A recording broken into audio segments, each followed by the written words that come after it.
What do mushrooms, pineapples, and wine leaves have to do with shoes? Last time on Know Your Stuff, I traveled to Thailand to find out more about what goes into making leather, including chemical and water usage.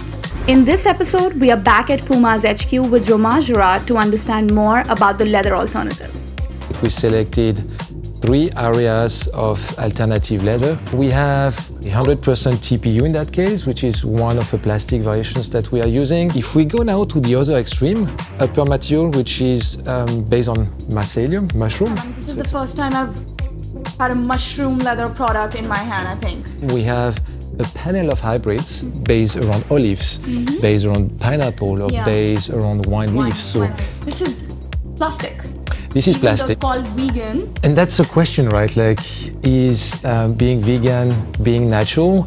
What we try to think here at PUMA is we are also elevating the conversation, because today it's not just about vegan or not vegan, but it's about our footprint on the planet. Right.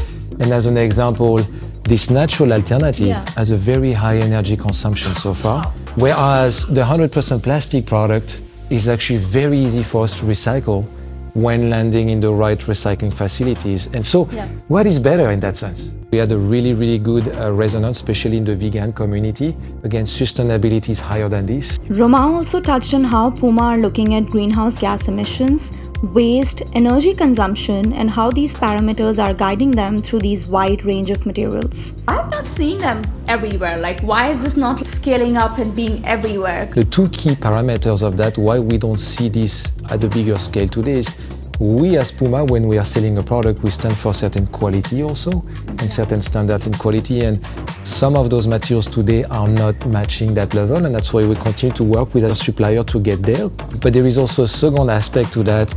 Paying double of the price to get access to that material is not yet embedded into the mindset of the consumer. So there is a quality aspect and there is also a costing aspect.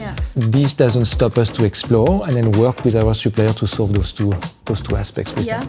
I think the beauty, what we are looking at, is not having one solution, but having multiple solutions that are going to feed specific designs of specific products. Implementing leather alternatives isn't always straightforward, with lots to consider. The TPU shoe that Romain showcased might initially sound harmful to the environment as it's plastic, but we've learned that it's easy